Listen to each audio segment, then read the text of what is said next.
ఇందులో పెట్టి దేవుణ్ణి మనం ఆరాధించాలి, ఇందులో పెట్టి దేవుణ్ణి మనం స్తుతించాలి, ఇందులో పెట్టి దేవుణ్ణి మనం కనపరచాలి అని మనం చూసుకుంటే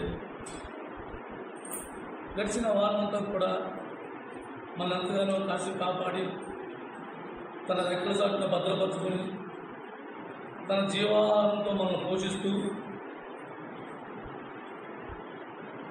ఆయనకి తగినట్టుగా మనం జీవిస్తూ ఆయన నేర్పించిన బాటలో మనం నడుస్తూ ఆయన గణపరచడానికి స్తుతించడానికి సంగముగా మనం కూడి రావడానికి ఆయన ఇచ్చిన సమయాన్ని పెట్టి ఆయనకి అంతేగా మనం కృతజ్ఞత కలిగి ఉందాం. ఆరాధన అనేది రెండు పాటలు 4 మాటలు అనుకునేది కాదు. ఆరాధన అనేది వ్యక్తిగతంగా దేవునితో కలిసి మనం జీవించటం, వ్యక్తిగతంగా దేవునికి మనకి సావాసం, వ్యక్తిగత సంబంధం కలిగి ఉండటమే దేవునికి ఆరాధన. మనం ఆరాధన చెప్పుకుని ఆరాధనకు ముందు దేవుని ఆరాధించడం, వాక్యం చెప్పుకుని ఆరాధించడం అనేది కాదు. ఆరాధన అనేది ఆదివారం మందిరంలో కూడుకుని చెప్పుకునేది చేసేది ఆరాధన కాదు.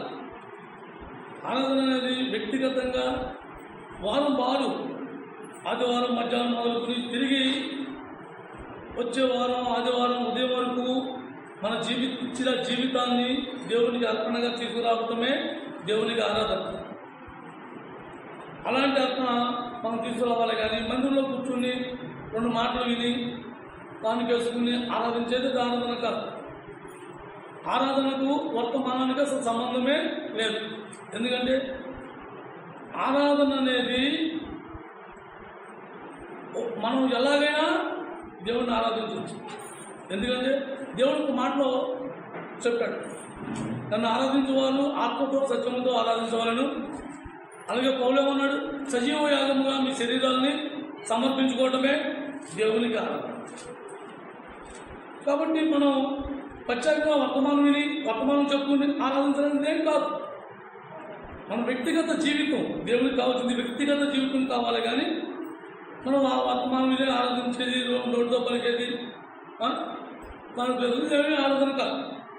కాబట్టి దేవుని మనం ఎప్పుడు కూడా ఆయన వాక్యానుసారం జీవించటం, ఆయన మాటకు లోబడటం, ఆయన ఏం చెప్పాడో దాన్ని మనం గైకుని మన జీవితాన్ని కొనసాగించడం, ఇది దేవునికి ఆరాధన. కాబట్టి ఈరోజు మనం ఎలాంటి స్నేహంలో ఉన్నాము, దేవుడు మనల్ని ఎలాంటి స్నేహంగా చూస్తున్నాడు, స్నేహితులుగా చూస్తున్నాడు అనే విషయాన్ని కొన్ని మాటలు మనం ధ్యానించుకుని దేవుని స్తుతిద్దాం. యోహాను సువార్త 15వ అధ్యాయం పేజీ నెంబర్ 96. యోహాను సువార్త 15వ అధ్యాయం పేజీ నెంబర్ 96, 15 వచనం చదవమ్మా. 15వ వచనం, దాసుడు తన యజమానుని చేయడానికి ఎరుగుడు కనుక ఇక మిమ్మును దాసులని గాక స్నేహితులని పిలుచుతున్నాను. ఎందుకనగా నేను నా తండ్రి వలన విన్న సంగతులన్నిటినీ మీకు తెలియజేస్తుంది. మన దేవుడు తన స్నేహితులుగా పిలుచుకుంటున్నాడే కానీ మన పనికిమాలిన వాళ్ళు గాను లేకపోతే మన దాసులు గాను మనకు ఎన్నిక లేని వారు గాను మనం పిలవట్ల. మనమైతే మన జీవితాలు ఎటువంటివి మనకు తెలుసు. మనం యథార్థంగా నిజానికి మనం ఎవరు ఎన్నిక లేనివాడు. మనం దాసత్వాన్ని కూడా దేవునికి దాసులుగా కూడా మనం పండేది. అలాంటితో మనం ఉన్నవాడిని దేవుడు మనం ఏమని పిలుస్తున్నాడు, మిమ్మల్ని ఇక దాసులుగా పిలవను, నా స్నేహితులుగా పిలుస్తున్నాడు. అలాగే తన తండ్రి దగ్గర విన్న మాటలు, తండ్రి ఎవరైతే ఎక్కువగా సన్నిహితంగా ఉంటారో, బాగా బంధుత్వంగా ఫ్రెండ్షిప్ అనేది రక్త సంబంధం కూడా ఉండని బంధుత్వంలో ఏకీభావంలో ఉంటారో అలాంటి వాళ్ళు మనం ఏం చేస్తూ ఉంటాం, మన ఇంట్లో విషయాలు, మన కష్ట సుఖాలు అన్నీ కూడా వాళ్ళతో పంచుకుంటూ ఉంటాం. అలాగే యేసుక్రీస్తు ప్రభు కూడా తన తండ్రి దగ్గర తను ఏమైతే విన్నాడో వాటిని మనం బోధిస్తూ వచ్చాడు, వాటిని మనం నేర్చుకున్నాడు.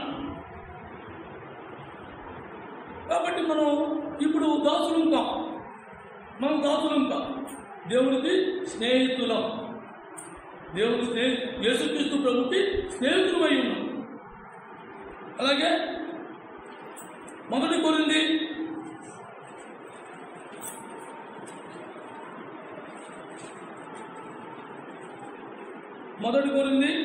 1 అధ్యాయం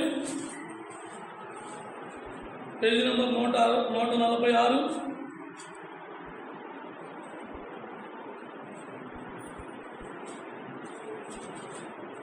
1 కొరింథీ 1 అధ్యాయం 9వ వచనం.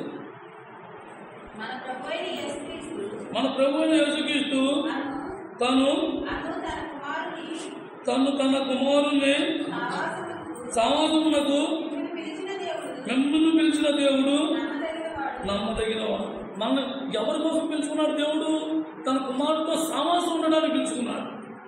తన కుమారుడితో కలిసి మనం స్నేహం చేయడానికి పిలుచుకున్నాడు. తన కుమారుడితో కలిసి మనం తిరగడానికి పిలుచుకున్నాడు. దేవుడికి తన కుమారుడు అంత గొప్ప ఘనత పొందిన మానవుని సృష్టికర్త అయిన కుమారుడు అయిన తండ్రి కుమారుడైన యేసుక్రీస్తు ప్రభుతో సావాసం చేసే అర్హత మనకి ఏ క్వశ్చన్ కూడా లేదు. మన గ్రామంలో ఉన్న కొంచెం దళితులతో మన పిల్లలు సావాసం చేస్తేనే వాళ్ళ తల్లిదండ్రులు ఏమంటారు? రా ఆడుతూ నీకు ఆడలేండి రా, ఏమ్మా నీకు ఆడతో పని ఏంటి అంటూ ఉంటారు. కానీ యేసుక్రీస్తు ప్రభు మనల్ని సమాసులుగా స్నేహితులుగా పిలుచుకుంటున్నాడు. మనతో స్నేహం చేయడానికి ఆయన ఇష్టపడుతున్నాడు. మనతో ఆయన కలిసి తిరగాలని ఆయన ఇష్టపడుతున్నాడు. అందుకు మనం పిలుచుకున్నాడు. ఆ పిలుపు లోబడి మనం ఆయన ఏమైతే చెప్తున్నాడో ఆ ప్రకారం జీవించడమే దేవునికి ఆరాధన. ఆ ప్రకారం జీవించడానికి మనం ఇష్టపడాలి. దేవుడు ఎందుకు పెట్టి మనం పిలుచుకున్నాడు అంటే తన కుమారుడు యొక్క యేసుక్రీస్తు ప్రభువారి స్నేహం కోసం, మన స్నేహితులుగా ఉండటానికి. అలాగే 1 యోహాను పత్రిక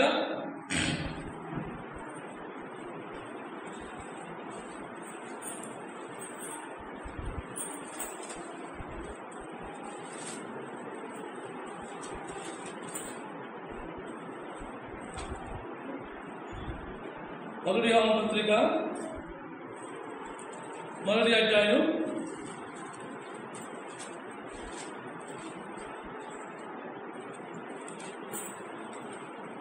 1 యోహాను పత్రిక 1 అధ్యాయం 3వ వచనం. మాతో కూడా మీకును సావాసం కలిగినట్టు మేము చూసిన దానిని విన్నదానిని మీకు తెలియజేస్తున్నాము. మన సావాసం అయితే తండ్రితో కూడాను ఆయన కుమారుడైన యేసుక్రీస్తుతో కూడాను ఉన్నది. మన సంతోషము పరిపూర్ణముగా మేము ఈ సంగతులు రాయిస్తున్నాము. మన సావాసం ఎవరితో? ఎప్పుడు యేసుక్రీస్తు ప్రభుతోనే కాదు, యేసుక్రీస్తు ప్రభుకి ఎప్పుడైతే మనం సన్నిహితంగా సావాసంగా అయ్యామో అందును బట్టి మనం ఆ పరలోక తండ్రి కూడా స్నేహితులమయ్యాం, సావాసమయ్యాం. మరి అలాంటి తండ్రి సావాసంలో ఉన్నప్పుడు ఆయన కుమారుడు సావాసాన్ని మనం పిలుచుకుని తను కూడా మనతో సావాసం చేయాలని ఎంతో ఆశపడుతున్నాడు. దేవుడు ఎంతో ఇష్టపడుతున్నాడు. కానీ మన సావాసం ఎలా ఉంది? మన సావాసం అంతా లోకం ఉంటుంది. మన సావాసం అంతా లోకంలో గడిచిపోయి, లోకంలో ఉండిపోయి, లోకంతో తిరుగుతూ లోకంలో ఉన్న ఘనత కోసం ఇవన్నీ మనం చూసుకుంటున్నాం. కానీ ఆ పరలోక తండ్రి కూడా నీతో నాతో సావాసం చేయడానికి ఆయన ఇష్టపడుతున్నాడు. మరి మనం ఆయన సావాసంలో నలిగి ఉండే ఆయనతో కలిసి సావాసం చేసే అంత యోగ్యత మనలో ఉందా అని చూసుకుంటే మనలో ఏ క్వశ్చన్ లేదు. అయినా సరే దేవుడు మనం ఇష్టపడుతున్నాడు. ఈ లోకంలో అయితే అందరూ ఏ స్థాయి తగ్గ ఆ స్థాయితోనే సావాసం చేస్తూ ఉంటారు. కానీ మనకి ఏ స్థాయి లేదు. మన స్థాయి అంతా పనికి మాలిన స్థితి, ఎన్నిక లేని స్థితి, దౌర్భాగ్య స్థితి, పాప స్థితి. ఇలాంటి స్థితి నుంచి దేవుడు ఏం చేశాడు? తనతో సావాసం చేసుకోవడానికి, తనతో కలిసి సావాసంగా ఉండటానికి మనందరినీ పిలుచుకున్నాడు. మనకేం పొంద లేదు. మనం ఎవరు చార్తీరు, మనం ఎవరు ప్రేమించరు, మనం ఎవరు ఆదరించరు, మనకెవరు ఏ సహాయం చేయరు. కానీ ఆ పరలోక తండ్రి అయితే సావాసం చేయడానికి ఇష్టపడ్డాడు. మనకే అర్హత లేదు. ఎప్పటికీ కూడా ఆయన సమాసానికి కోసం పెంచుతున్నాడు, సమాసం చేస్తున్నాడు. అయితే మనం లోకంలో ఎలా ఉన్నామన్న దాని గురించి కొన్ని మాటలు చదువుకుందాం. యాకోబు పత్రిక పేజీ నంబర్ 212, యాకోబు పత్రిక 4వ అధ్యాయం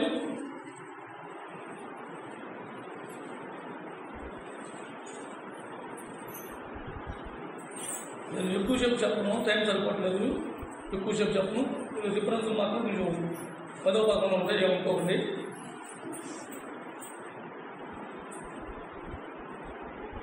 4వ అధ్యాయం 4వ వచనం చదవమ్మా. వ్యభిచారులారా, ఈ లోక స్నేహము దేవునితో వైరమని మీరు ఎరుగరా? కాబట్టి ఎవరి లోకంతో స్నేహం చేయకూడదు, వారు దేవునికి శత్రువు. మనం ఎవరితో స్నేహం చేస్తున్నాం? దేవుడేమో ఆయన మనల్ని తన స్నేహితులుగా పెంచుకుంటున్నాడు. మీరు ఇక దాసులు కాదు, మీరు పనికిమాలినోళ్ళు కాదు, మీరు బుద్ధిహీనులు కాదు, మీరు నా స్నేహితులు అని దేవుడు పెంచుకుంటున్నాడు. కానీ మన స్నేహం ఎవరితో ఉంటుంది? లోకంలో. వ్యభిచారులారా అన్నాడు. వ్యభిచారులారా అని ఆయన మనం ఎందుకని ఉన్నాడు ఆ మాట? లోకంతో స్నేహం అంటే లోకం ఎలాంటిది?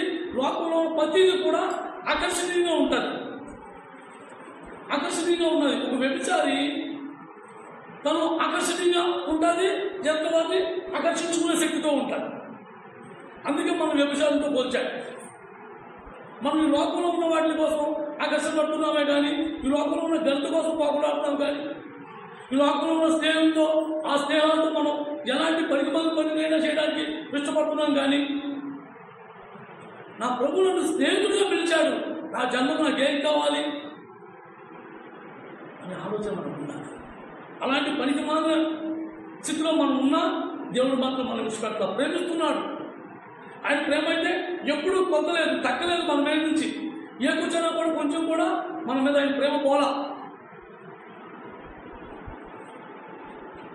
వ్యభిచారులారా, చూడండి ఎంత భయంకరమైన మాట మనం అంటూ ఉంటాం. చూడండి, ఏదైనా పొరపాటు ఎవరైనా ఒక బూతుపాటు మాట్లాడితే, అదిగో నేను చూసాను నువ్వు అన్నావు అని మనం చించుకుంటాం, గంతులు వేస్తాం, అరుస్తాం. కానీ పౌలు గారు ఏమని రాశాడు? వ్యభిచారులారా. ఎందుకు మాట రాశాడు?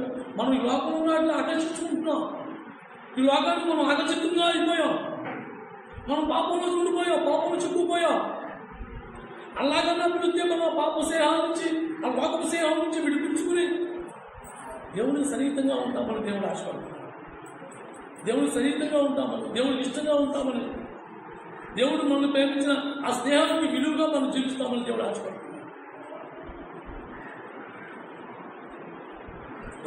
వ్యభిచారి అంటే ఎవరు? దానికి ఏం చేస్తున్నారు వాళ్ళకి తెలియదు. వాళ్ళు తెలుసుకుని కూడా విచ్చలు పెడతాను, వాళ్ళకి నచ్చిన పని, వాళ్ళ ఇష్టానుసారంగా. అలాంటి ప్రభుత్వంలో మనం ఉన్నామని దేవుడు అనుకునే మనం హెచ్చరిస్తున్నాడు. అలాంటి లోక స్నేహంలో మనం ఉన్నామా? మనం కూడా వ్యభిచారితో సమానం, మనం కూడా ఇటువంటి దాంతో సమానం. మనం వాటి నుంచి విడిపించుకోవడానికి దేవుడు సిద్ధంగా ఉండి మనకు చేత కాదు. లోపల మనం బంధింపబడిపోయాం, లోపల మనం కట్టి లోపల అనే సంఖ్యలో మనం బంధింపి ఉన్నాం. ఆ సంఖ్యలు విప్పాలంటే, ఆ సంఖ్యలు దానం చేయాలంటే ఆ యేసుక్రీస్తు ప్రభుత్వే. ఆయన ఎదురు కూర్చున్న ప్రభు నా చేత కాదు, నేను విడిపించుకోలేకపోతున్నా, ఈ లోకంలో కలిసిపోయా, ఈ లోకంలో తిరుగుతున్నా, ఈ లోకంలో కూర్చుంటున్నా, ఈ లోకంలో మాట్లాడుతున్నా, ఈ లోకంతో నటిస్తున్నా. నిజానికి నీకు దూరం అయిపోయిన ప్రభు మనం వెళ్ళినప్పుడు మళ్ళీ మనం ప్రేమిస్తాడు, మళ్ళీ మనం శాంతిస్తాడు. యోబు గ్రంథం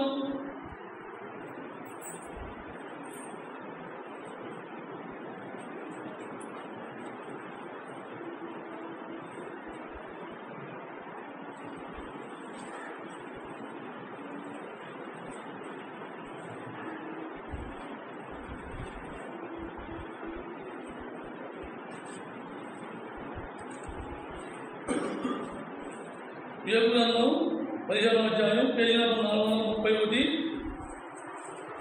యోగ గ్రంథం 15వ అధ్యాయం పేజీ నెంబర్ 431 19వ వచనం చదవమా.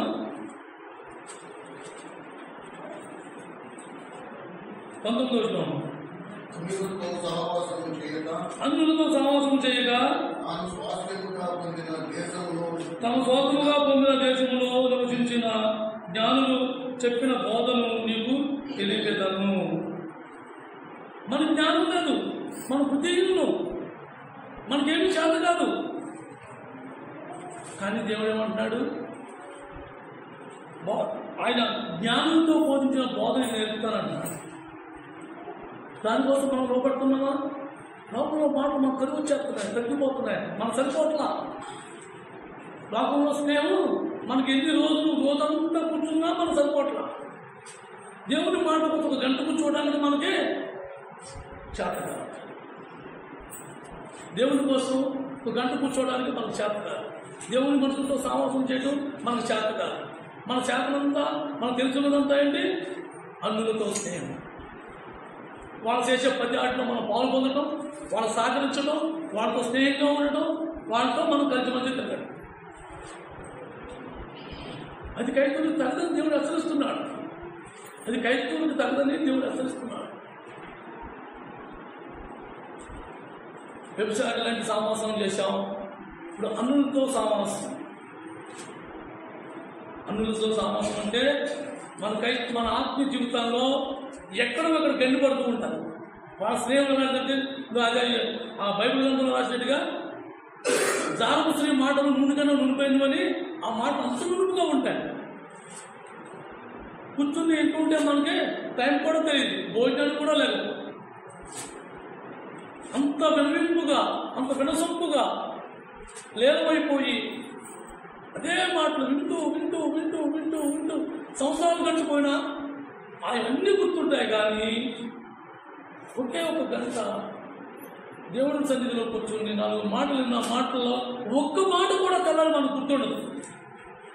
ఎందుకంటే మన ఆలోచన విధానం అంతా లోకంలో ఉంటుంది, మన సామర్థ్యం అంతా లోకంలో ఉంటుంది. మనం ఏ విన్నామన్నా మన లోకాలోచనలన్నీ మన మైండ్లో ఉంటున్నాయి. ఏదైనా మనం చెప్పుకోవాలనుకున్నా మన లోకంలో ఉన్న మాటలు మనం వస్తున్నాయి.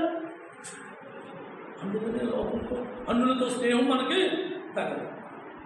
కానీ మనతో స్నేహం చేస్తున్నాం ఎక్కువగా అన్యులతోనే పడదు. అయినా సరే దేవుడు మనం ప్రేమిస్తున్నాడు, విడిచిపెడుతున్నాడు. ఆయన ఎంత కనికరగల దేవుడు. మనమైతే ఏమంటాం? ఎలా పనికి మాట్లాడదు, నీకు గుర్తుందా? ఆ క్రోధం ఇంటి తెలియదు, సామాన్యం ఇంటి తెలియదు అంటే ఏదో మనం పెద్ద బుద్ధిమంతులైనండి.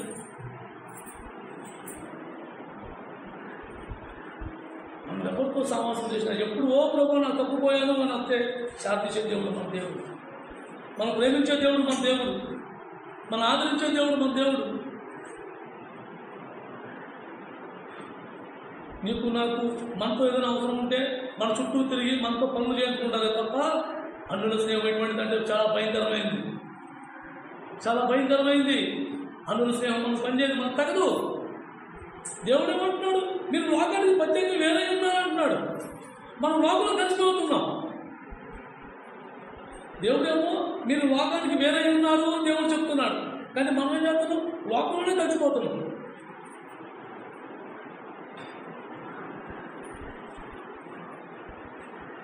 మనం అలాంటి స్నేహాల్లో ఉన్నాము.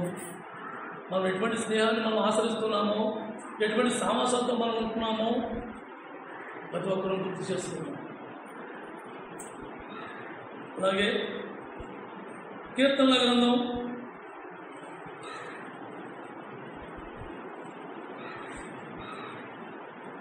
106వ కీర్తన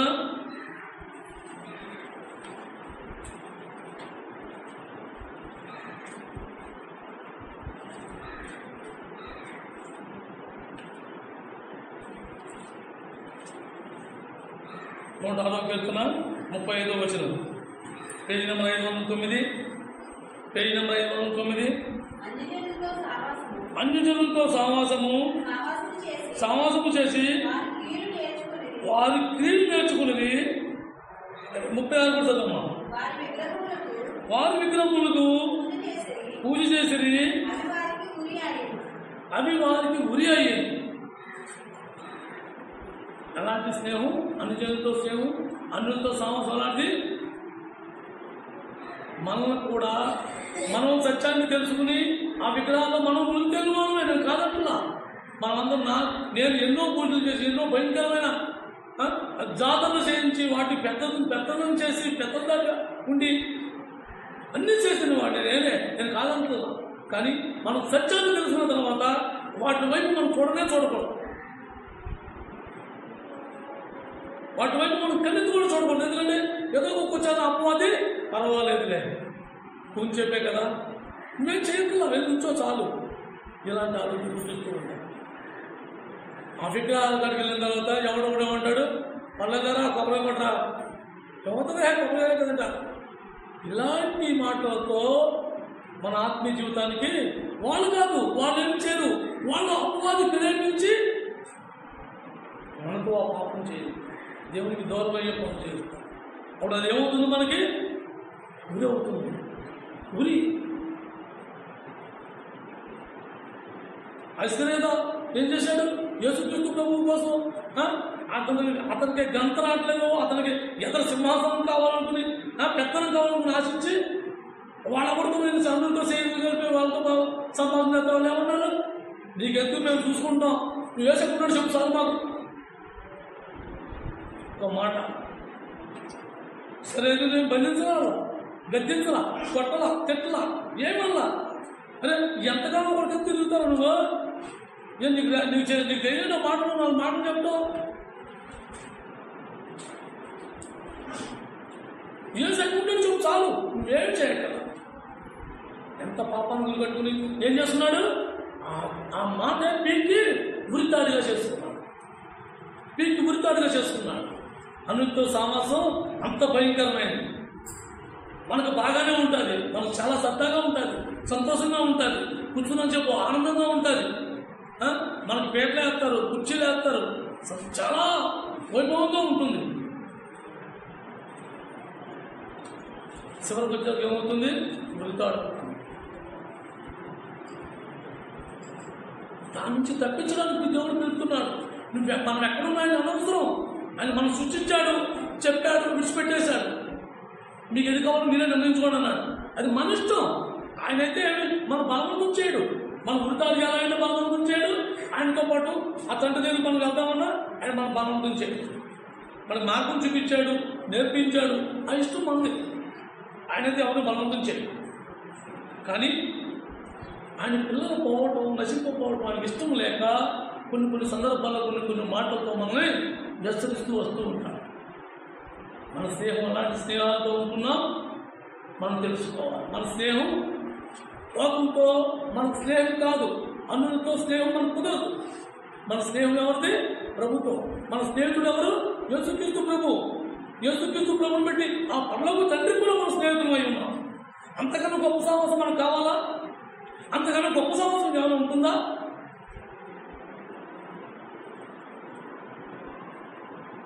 అంతకన్నా గొప్ప సహవాసం, గొప్ప స్నేహం మనకు ఏమి కాదు. దేవుడితో సహవాసం అంటే అంతకన్నా అసలు ఈ ప్రపంచంలో ఎక్కడా దొరకని స్నేహం.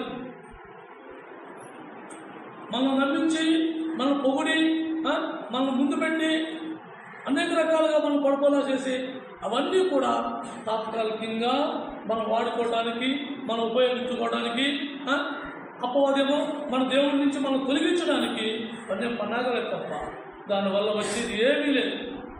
నీ స్నేహితుడు ఎవరు? నీ స్నేహితుడు ఎలాంటి వాడు? నువ్వు అగాధ జన్మలో నువ్వు సంచరించినా నీకు కాపుదలు ఇచ్చే దేవుడు.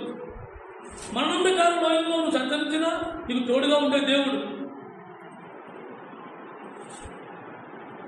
మనం ఎలాంటి దేవుడిని ఆరాధిస్తున్నావు?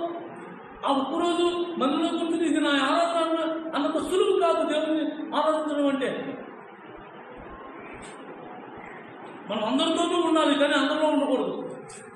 అందరితో మనం ఉంటాం, అందరితో మనం మాట్లాడతాం, కానీ వాడి స్త్రీలకి మన స్త్రీలకి అసలు సంబంధమే ఉండకూడదు. ఇది దేవుడు మన నుంచి కోరుకునేది. మన సామాసం అర్థమై ఉండాలి. ఎవరు బాగున్నారా? బాగున్నామా, ఏం చేస్తారు, బాగున్నారు, అంతవరకే మన స్నేహం అయి ఉండాలి. కానీ నాకేదో పెద్దలు చెప్తున్నారు, నాకేదో పేరు వస్తుంది, నాకేదో గంట వస్తుంది, నన్ను గొప్పగా చెప్తున్నారు, నన్ను ఆహ్వానిస్తున్నారు, ఇంతమంది ఉండేసి నన్నే పిలిచారు అని నేను అనుకున్నానా?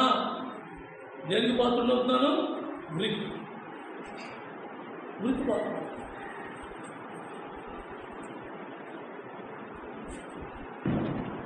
అందుకే దేవుడు మనకు అన్నిసార్లు హెచ్చరిస్తున్నాడు. సామెతల గ్రంథం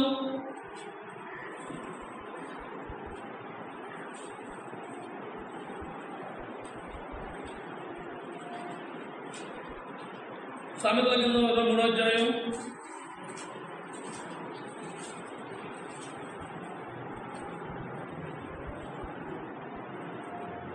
548 21 చదువుమా. ద్రాక్షరసము త్రాగువారితోనైనను మాంసము ఎత్తుగా తినవారితోనైనను సావాసము చెప్పు. ఏ వాడు సావాసం అంటే ద్రాక్షరసము త్రాగు అంటే మద్యము సేవించడం అంటే మందు. మన భాషలో చెప్పాలంటే మందు. అది తాగి ఈ మాంసం తిని ఒంట్లో కొవ్వు పెంచుకుంటే కొవ్వు ఏం చేస్తూ ఉంటుంది? కోరికలు కోరుకుంటూ ఉంటుంది. ఆ శరీరానికి కావాల్సిన కోరికలు కోరుకుంటూ ఉంటుంది. ఆ కోరికలు మనం ఏం చేస్తూ ఉంటాయి? పాపంలో నడిపిస్తుంది. పాపం ఆలోచనలో తీసేస్తూ ఉంటాయి. పాప మార్గాన్ని చూపిస్తూ ఉంటాయి. ఈ మత్తులో మనం ఏం మాట్లాడుతున్నామో తెలియదు. ఈ మత్తులో మనం ఏం చేస్తున్నామో తెలియదు. మన నోటి ఎంత తింటామో తెలియదు. ఇవన్నీ కూడా రాను మనం ఏమవుతూ ఉంటాయి? మన శరీరాన్ని గుణ చేస్తూ మన ఆత్మ జీవితాన్ని పడగొట్టు పాడైపోయి ఆత్మీయంగా మనం ఎదగలేచుకోం.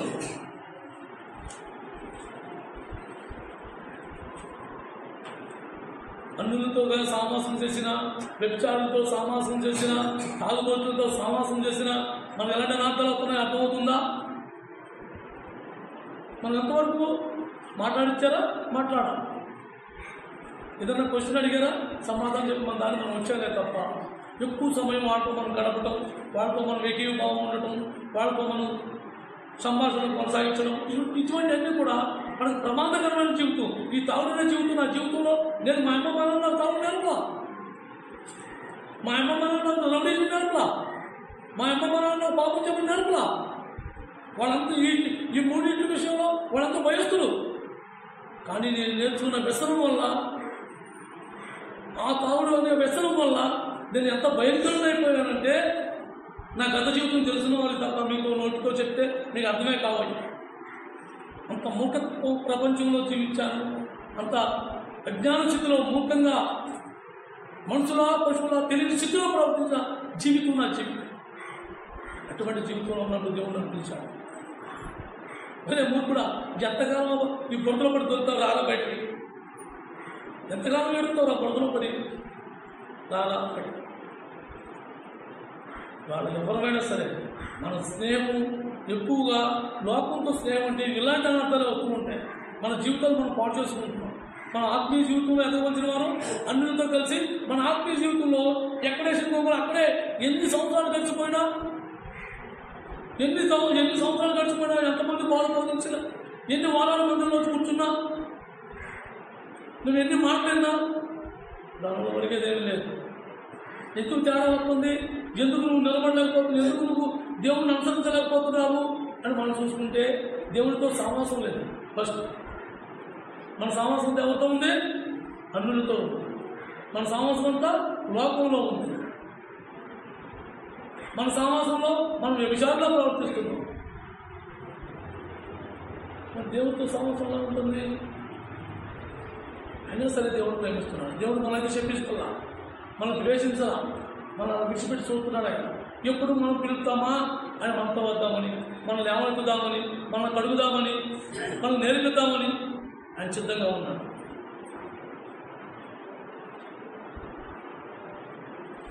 మనకు ఆ మాట అంటే ఎంత కష్టంగా ఉందండి. మన మీద ఏదో బండలెట్టినట్టు, భారం మోపినట్టు, ఎవరో మనం తిట్టినట్టు. అవతల వాళ్ళు తిట్టినా బాగుంటుంది, ఎందుకంటే తిరిగి మనం కూడా తిట్టచ్చు. కానీ దేవుడు మాట తిట్టడానికి మాత్రం మనకి సమయం ఉంటుంది, టైం సరిపోతుంది. అవతల వాళ్ళు మనం ఉండొచ్చు, శ్రద్ధగా ఉంటుంది, హ్యాపీగా ఉంటుంది, వినడానికి ఎంతో సంతోషం. మనలో మొత్తం ఆటోమేటిక్గా పొంగుకొచ్చేది ఉంటుంది వరదలాగా. నన్ను అంటావా, నేను ఎటువంటి వాడో తెలుసా, నేను ఎలాంటి వాడో తెలుసా, వాటికి ఇష్టపడతారు, దానికి ఇష్టపడతారు. అందుకే స్నేహం ప్రభుతో ఉండాలి కానీ లోకంతో స్నేహం కాదు. లోకంతో స్నేహం అయితే మనం వ్యభిచారం అవుతాం. వ్యభిచారులు అయితే ఏం చేస్తాయి? ఆకర్షణీయంగా ఉంటారు, ఆకర్షింపబడతారు.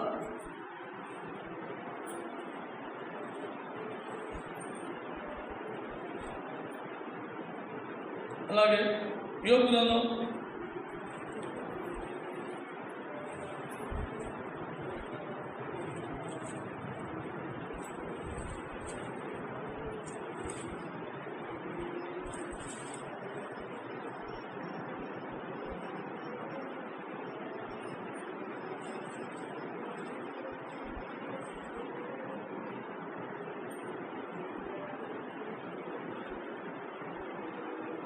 34వ అధ్యాయం 8వ వచనం. 34:8 445 పేజీ నెంబర్ 445.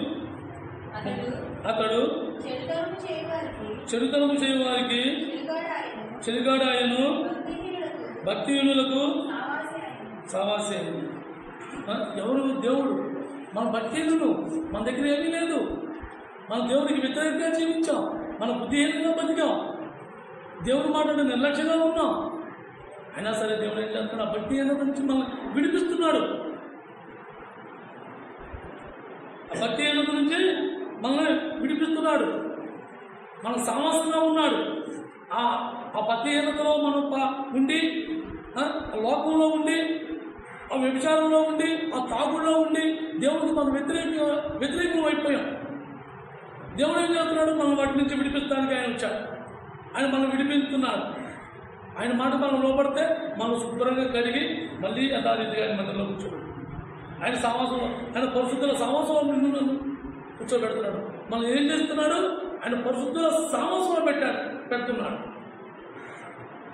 మనం ఎలాంటి స్థితిలో ఉన్నా సరే, మనం ఎలాంటి క్రియలో ఉన్నా సరే, మనం ఒప్పుకుంటే ఆయన అంగీకరించి ఆయన ఒప్పింప చేసిన మాటలతో మనం ఒప్పింపబడి ఆయనతో కలిసి మనం జీవించడానికి ఇష్టపడితే ఆయన తీసుకొచ్చి ఆయన పరిస్థితుల సమస్యలో కూర్చోడు.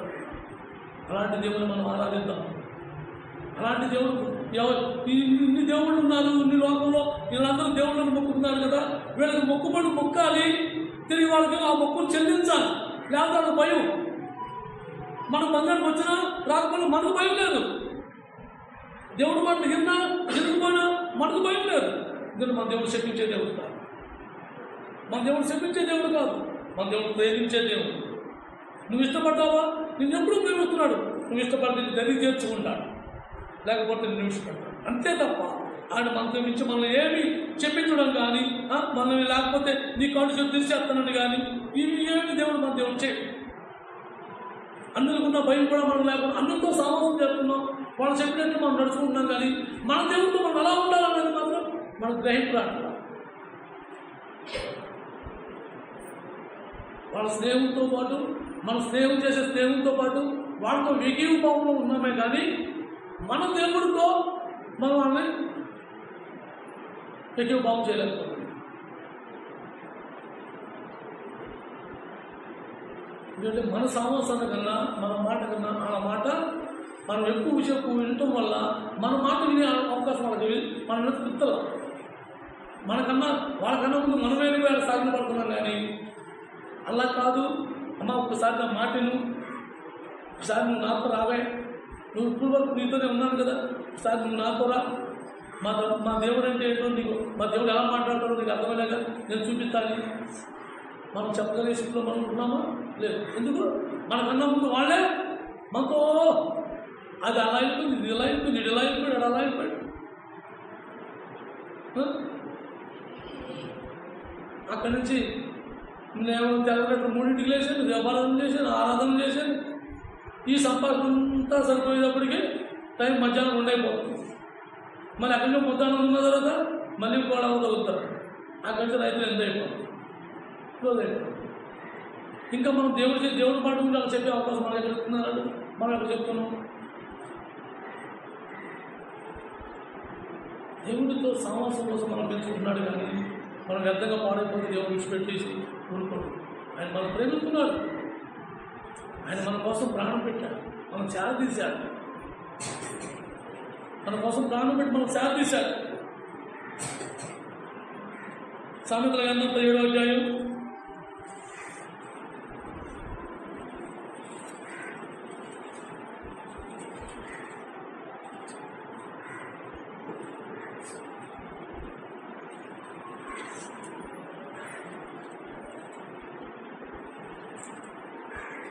17వ అధ్యాయం పేజీ నెంబర్ 543 17వ వచనం చూడమ్మా.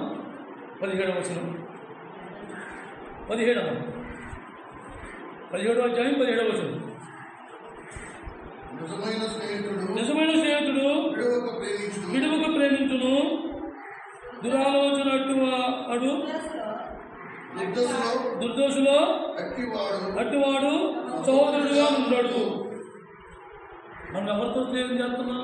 నిజమైన స్నేహితుడు మనల్ని ఎలాంటి బాధలో ఉన్నా, ఎలాంటి కష్టంలో ఉన్నా, ఎలాంటి అవసరంలో ఉన్నా, నువ్వు ఎలా ఉన్నా సరే నేను విడిచిపెట్టను. మనం బాగా ఉన్నప్పుడు మనం దేవుడు ప్రేమించాడా?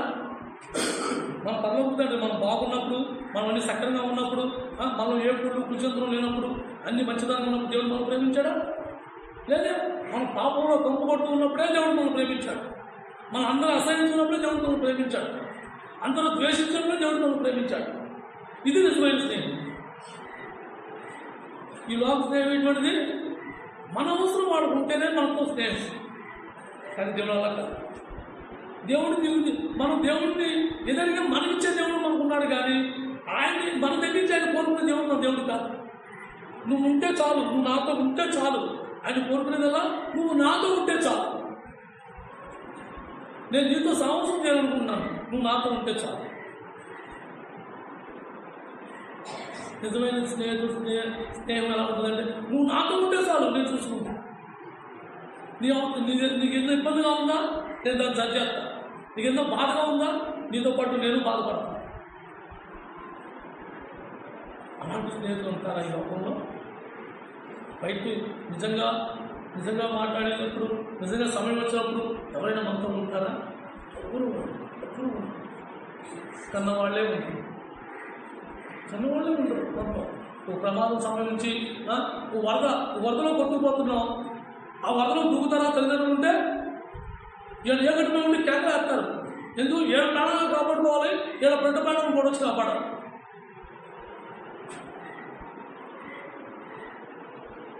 తల్లిదండ్రులే కాపాడలేడు, స్నేహితులు కాపాడతాడు. నిజమైన స్నేహితులు అయితే సామోపతి 7 రోజులు దొరుకుతుంది, వాడు కూడా దాంట్లో ఉంటాడు. అలాంటి ప్రభు మన ప్రభు. మనం ఎక్కడున్నాం? ఈ పాపము చిరుగున్నామో చిక్కుకుపోయి ఉన్నాం, ఈ పాపము దాగుల్లో కలిసిపోయి ఉన్నాం, ఈ పాపం లోకంలో కలిగిపోయి ఉన్నాం మనం. అలాంటి పాపంలో ఈ చుడుగుండంలో ఆయనే దూకాడు ఈ లోకంలో. ఎందుకు? నిన్ను నన్ను రక్షించడానికి, ఈ పాపం వరద నుంచి మనం విడిపించడానికి. అది ఆయన నిజమైన స్నేహితుడు. ఆయన నిజమైన స్నేహితుడు. ఈ లోకంలో స్నేహం అంటే అలాంటి సురాత స్నేహం, పంటి మాలిన స్నేహం. కనీసం నోటితో మంచి మాట కూడా రావు, మనకు ఆగాని మాట కూడా రావు. మనం ఎలా స్నేహం చేస్తున్నాం? దేవుడు ఎలా స్నేహం కోరుకుంటున్నాడు? ఆయన ఎప్పుడు మనతో ఉండాలని ఆయన ఆశ, మనతో కలిసి ఉండాలని ఆయన ఆశ, స్నేహితుల్లో ఉండాలని ఆయనకి ఆశ. అలాంటి స్నేహితులు మనం ఏం చేస్తున్నాం? నిర్లక్ష్య పెట్టి మనకు నచ్చిన భాషలో, మనకు నచ్చిన మాటలో, మనకు నచ్చిన క్రియలు, మనకు నచ్చిన సమాసం మనం చేస్తున్నాం. హోషేయ గ్రంథం పేజీ నెంబర్ 751.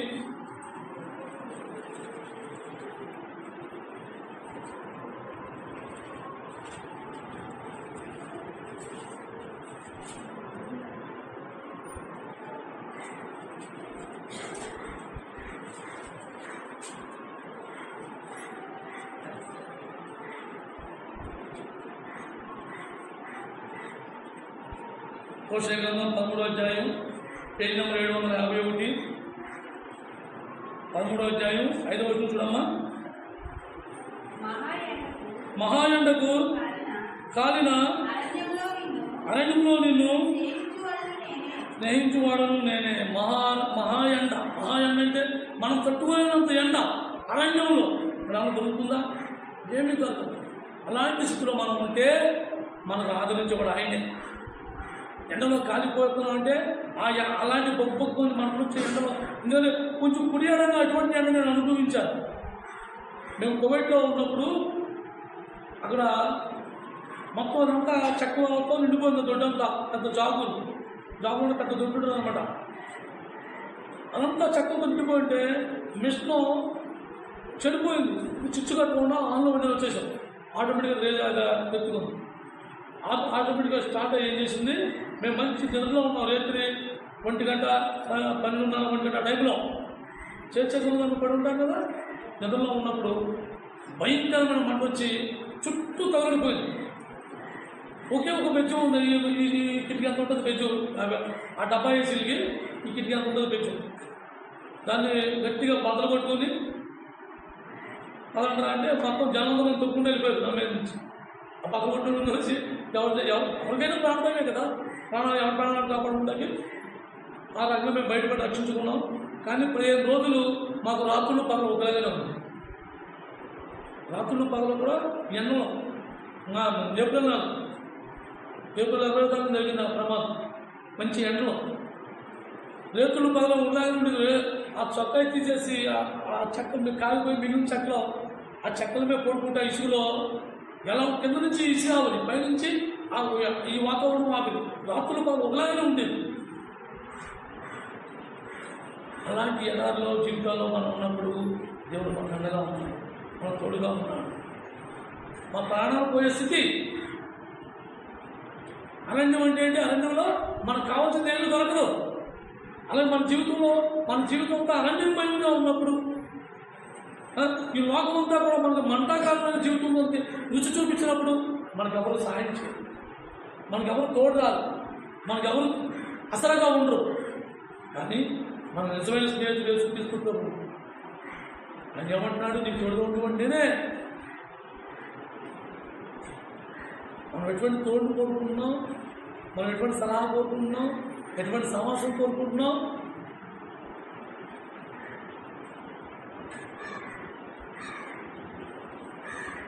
మంచి అనే దానికి మనం ఎప్పుడు కూడా మానవుడు ఎప్పుడు కూడా లోపడ్డాడు. మంచి అనే దానికి మానవుడు ఎప్పుడు లోపడ్డాడు. అందుకే దేవుడితో బాధ. ఆయన ఎంతో దుఃఖిస్తున్నాడే కానీ మళ్ళీ మాత్రం ఆయన ఎప్పుడు ఒక్క మాట కూడా మాట్లాడతాడు. ఒక్క మాట కూడా ఆయన మనల్ని చెప్పిస్తాడు. నువ్వు సస్తావు అని కానీ, నువ్వు నాశనం అయిపోతావు అని కానీ, నీకు నీ బతుకు ఇంకెప్పుడు ఇంతేనని కానీ ఒక్క మాట కూడా ఆయన మనం చెప్పిస్తాడు. ఎప్పుడెప్పుడు నువ్వు ఇది వస్తావా అని ఆయన ఎదురు చూస్తూ ఉన్నాడు. ఎప్పుడెప్పుడు నువ్వు వస్తావా అని ఆయన కాల్చుకుని ఉన్నాడు. అలాగే 11వ వచనం చూడమా, 11వ అధ్యాయం చూడడం మీద 11వ అధ్యాయం 4వ వచనం, 11వ అధ్యాయం 4వ వచనం, ఉత్తర పేజీ. ఒకడు మనుషులు తోలుకుని పోవునట్లుగా స్నేహబంధువులతో నేను వారిని బంధించి ఆకర్షించుకుని ఒకడు పశువుల మీద కాడిని తీసినట్టు నేను వారి కాడిని తీసి వారి ఎందుకు భోజనం పెట్టుకుంటున్నాం. మనం ఎలాంటి స్థితిలో మనం ఎలాగున్నాం, మనం దేవుడికి ఎంత వ్యతిరేకంగా మనం జీవించినా, ఎన్ని మాటలు మనకి దేవుడు పలికించినా మనకు అర్థం కాకపోయినా ఆయన ఏమంటున్నాడు? నేను వాటిని మనం బంధించి పలికి తెచ్చుకుంటాడంట. మళ్ళా అందరిలాగా మన గురించి పెడితే ఎంత భయంకరం ఉంది. మన లక్ష్మణ ఒల్లూరు మేము ఆడపీడలు వస్తున్నాం. ఆ ఒల్లూరు వెళ్తా సరిగ్గా ఎక్కడ మన ఒల్లూరు రోడ్డు తిరిగేకాడ అలా తిరుగుతున్నాడు. లాగా ఆ అమ్మాయి మరి బోర్డులో ఎగిరిపడితే ఎలా పడిందో తెలియదు. అంటే నేను చూడలేదు, మామూలు వీడియో పెట్టారు.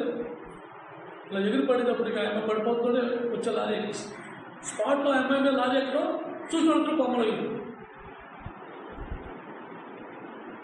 అలాంటి భయంకర సిచ్యువేషన్ జరిగినా కూడా దేవుడు మనల్ని కాసి కాపాడుతున్నాడే. ఎలాంటి గోతులు ప్రయాణాలు చేస్తున్నామో, ఎంత లెక్క మనం వెళ్తున్నామో, ఎలాంటి పనులతో మనం బతుకుతున్నామో అయినా సరే దేవుడు మనల్ని ఎప్పుడూ కూడా ఆయన ఆ దీపం ఆర్చకుండా ఆయన చేతులు పెట్టి మనల్ని కాపాడుతున్నాడు. చేతులు పెట్టి మనల్ని కాపాడుతున్నాడు. మనం ఇంకా ఏం చేస్తున్నాం? మన ఆలోచనతో ఎలా ఉంది? పట్టుదల, పతిక, ద్వేషం. ఎవరి మీద నాకు పతి కాదు. దేవుని మీద మనకు పతి కాదు. దేవుని మాట మీద మనకు ద్వేషం. మనం మంచిగా ఉండమని చెప్తున్నాడు కదా, మన పాపం చెప్పని దేవుడు చెప్తున్నాడు కదా. ఎంతకాలం ఎప్పుడు ఏ రోజు మనం ఎలా ఉంటామో తెలియదు. దేవుని స్నేహంలోంచి మనం తప్పుకున్నామా, మనం ఎంత భయంకరమైన స్థితిని మనం ఎదుర్కొంటామో గ్రహించాలి. దేవుడు ఏమంటాడు? నువ్వు ఎలాంటి స్థితిలో ఉన్నా సరే నిన్ను కాపాడుతున్నాను, నిన్ను రక్షిస్తున్నాను. ఎందుకు? ఆయన బిడ్డలుగా మనం అంటగట్టబడ్డాం కాబట్టి ఆయన మన కోసం ఎదురు చూస్తున్నాడు. ఏదో ఒక రోజు ఫలిస్తాడు, ఏదో ఒక రోజు ఫలిస్తాడు. దేవుడు ఎంత కనికర గల దేవుడు. మనం ఎలాంటి దేవుడిని మనం ఆరాధించుకుంటున్నాము, ఎలాంటి దేవుడిని మనం ప్రేమిస్తున్నాము. మన ప్రేమ, దేవుడి ప్రేమ, మన ప్రేమ అయితే వ్యర్థమే. ఎందుకంటే మనం ఎవరిని ప్రేమిస్తాం? మనకు ఆకర్షణీయంగా ఉన్న వాటిని మనం ప్రేమిస్తాం. మన పౌడి నాకు మంచిగా మన లోపల మాటలు మనం పౌడటంతో నాకు మంచిగా మన కనపడుతుందో దాన్ని మనం ఎంచుకుంటాం. ఆ ప్రేమను ప్రేమిస్తాం. కానీ దేవుడు మనం ఎవరు ప్రేమించాలని తెలిసి ఆయన మనల్ని ప్రేమిస్తున్నాడు, మనల్ని శాంతిస్తున్నాడు, మనల్ని ఆదరిస్తున్నాడు. ఎలాంటి ప్రమాదాల నుంచి మనల్ని కాపాడుకోబోతున్నాడు, ఎలాంటి స్థితి నుంచి మనల్ని రక్షించుకుంటూ వస్తున్నాడు. మనం ఎప్పటికప్పుడు జాగ్రత్తగా చూసుకోవాలి. దేవుని మాట మనం లోపడుతున్నాము, దేవుని మాట మనం వింటున్నామా, దేవుని చెప్పినట్టు మనం నడుచుకుంటున్నామా, దేవుడితో సావాసం మనకు ఉందా? దేవుడితో సావాసం మనకు ఉంటే మనం బయట సావాసం మనం చేయము. నా సమయంతో దేవుడి కోసం చూస్తూ ఉంటాను. నా పనులు నేను చేసుకుంటూ మిగిలిన సమయం నేను దేవుడి కోసం దేవుడితో గడపని చూస్తానే కానీ లోపల ముసలిని వేయించుకుంటాను.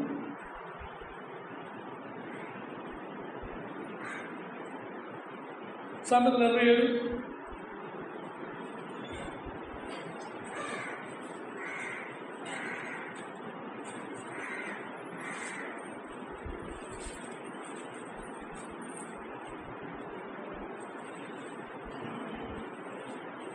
27 అధ్యాయం 6వ వచనం, పేజీ నెంబర్ 551.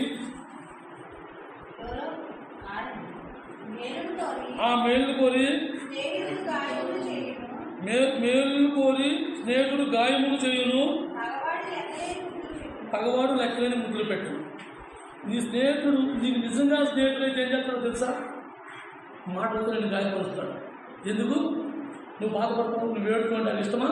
కాదు. నీ జీవితం ఎక్కడైతే ఆత్మీయ జీవితంలో నువ్వు తగ్గిపోతున్నావో నిన్ను సరిచేస్తాడు. నిన్ను గద్దించేది ఎందుకు? నిన్ను సరిచేది నిజం ప్రేమ.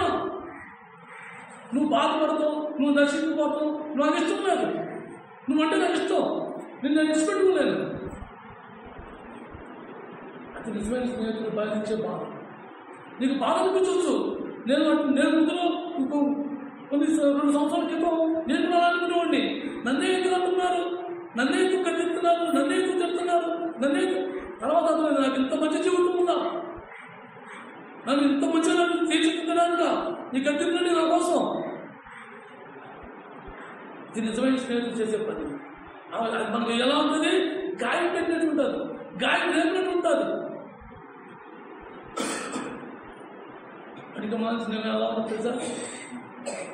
మంచి బాబోయ్, నువ్వు లేకపోతే అలా జీవితం లేదురా, నువ్వే నాకు అందా, నువ్వే నాకు నువ్వు ఉండగా నా తల్లిదండ్రులు కూడా నాకు ఎక్కలేదు, నువ్వు ఉండగా ఈ లోపల నాకు ముఖ్యమంత్రి వస్తుంది నాకు భయం లేదు, ఎప్పటికే నువ్వు ఉంటే చాలు. ఈ బుద్ధులు మాట్లాడుతూ మనం ఏం చేయాలి? ఎవరుకుంటా?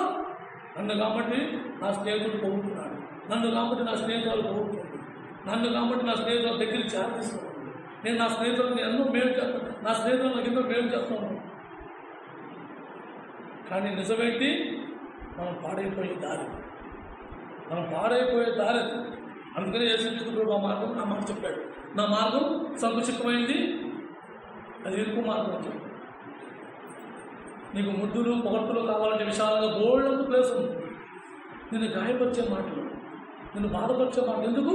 నువ్వు పాడుకోవాలని కాదు, నువ్వు నేర్చుకుంటావని, నువ్వు సరి చేసుకుంటావని, దేవుడి సన్నిధిలోకి నువ్వు బలపడి నువ్వు దేవుడి పనిలో నువ్వు బలంగా వాడబడతావని, దేవుడి సన్నిధిలో ఆయుధంగా పనిముట్టుగా నువ్వు వాడబడతావని ఒక ఆశ.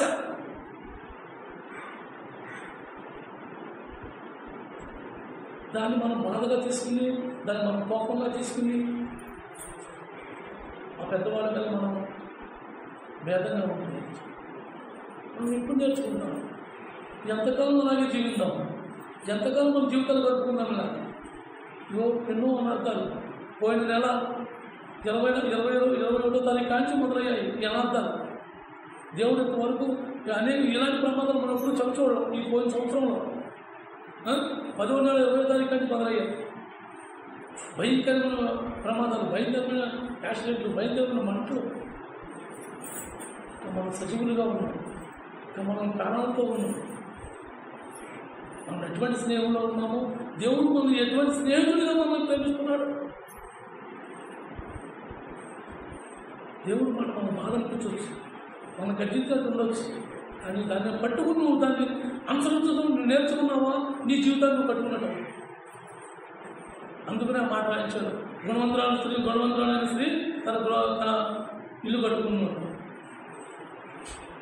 ఆ మాటకు లోబడి మనం ఆ ప్రకారంగా జీవించినప్పుడు లోకంలో ఉన్న స్నేహాలకి మనం పోకున్నాడు ఉండొచ్చు. తప్పుగా అందరూ మాట్లాడతాం, సమస్యగా అందరం ఏం చెప్తారా బాగున్నామేమో, ఏం చెప్తారా బాగున్నాం అందరూ ఉంటాం. కానీ దేవుడి కన్నా ఎక్కువగా మనం ప్రయత్నించే స్నేహితులు మనం ఎవరు కూడా అవి మన ప్రమాదం. దేవుడి సమయాన్ని కూడా మనం దొంగిలించి స్నేహం చేసే సమయంలో మనం ఉన్నాము అంటే, దేవుడి సమయాన్ని మనం దొంగిలించే గనులుగా మనం మారిపోయాము అంటే దేవుడికి మన స్నేహితులుగా లేవు.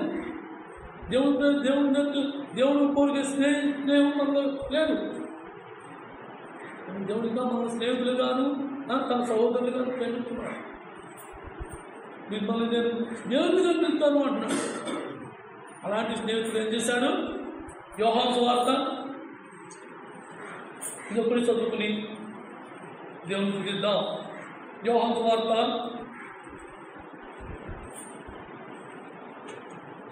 15వ అధ్యాయం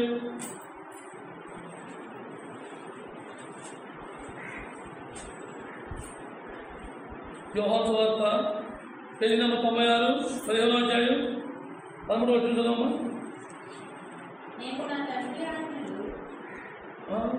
13వ వచనం చదవమ్మా. తన స్నేహితుల కొరకు తమ్ముడమ్మా, తన స్నేహితుల కొరకు తన ప్రాణం పెట్టుకోవాలి కంటే ఎక్కువైన ప్రేమ గలవాడు ఎవడూ లేడు. మన స్నేహితులు అంటే ఎవరు? మనం ఆయన స్నేహితులు అంట.